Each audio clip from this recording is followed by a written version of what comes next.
来，大家认真听啊！今天呀，就教大家一招，如何通过声音来判断发动机的故障。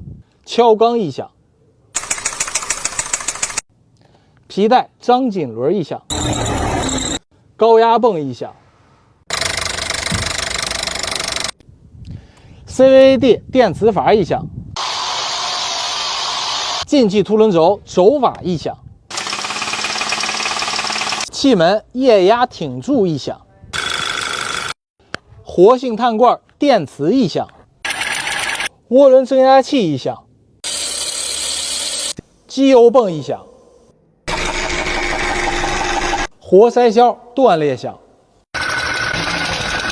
大家记得一定要收藏加关注，看看你的爱车到底是哪里响。